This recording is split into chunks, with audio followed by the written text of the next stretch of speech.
Hindenburg के हमले के बाद जहां एक तरफ इस वक्त देश में गौतम अडानी और प्रधानमंत्री नरेंद्र मोदी की दोस्ती चर्चा का विषय है। आखिर क्यों अडानी पर मोदी सरकार दयावान होती रही, मेहरबान होती रही, ये सवाल विपक्ष के नेता उठा रहे हैं और इस बीच अडानी समूह बड़ा कदम उठाने जा रहा है।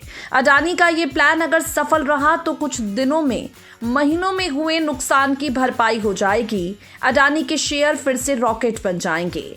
हिंडनबर्ग के हमले के बाद अडानी ने अपने कारोबार की रणनीति को बदल दिया है। कंपनी नया कारोबार शुरू करने के बजाय कर्जों के रीपेमेंट पर फोकस कर रही है। इस सिलसिले में अडानी ग्रुप की तरफ से सबसे बड़ा कदम उठाए जाने की तैयारी चल रही है।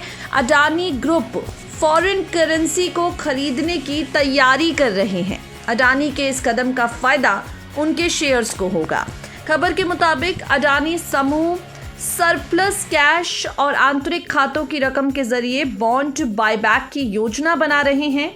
ग्रुप इनकी शुरुआत Adani ports and special economic zone के साथ करने की योजना पर काम कर रहा है। Adani ports and special economic zone से बॉन्ड बायबैक की शुरुआत होगी, जिसमें वो 3.375% सीनियर नोट्स में से $130 मिलियन वापस खरीदने की योजना पर काम कर रहे हैं। अडानी पोर्ट्स के 3.375% डॉलर वैल्यू के बॉन्ड साल 2024 में मैच्योर हो रहे हैं। खास बात यह है, हिंडनबर्ग की रिपोर्ट के बाद अडानी ग्रुप पहली बार बॉन्ड बायबैक की शुरुआत करने जा रहा है। कंपनी पर कर्ज और फंड की कमी को लेकर सवाल उठता रहा, लेकिन अपने इस कदम से अडानी इन्वेस्टर्स का भरोसा जीतना चाहती है।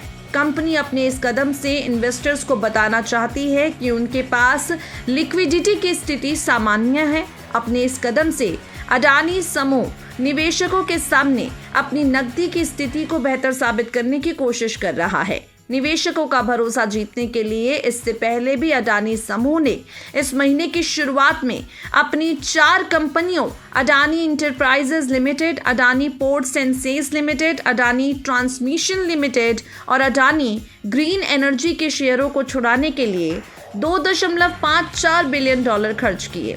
कंपनी ने उन शेयरों को छुड़ाया था जिन्हें प्रवर्तकों ने गिरवी रखा था।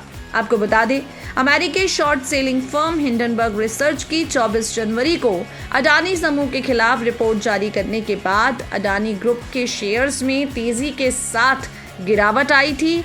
उसके बाद से लेकर अब तक अडानी निवेशकों का भरोसा लौटने पर शेयरों में तेजी लौटेगी, ये उम्मीद लगाए बैठा है।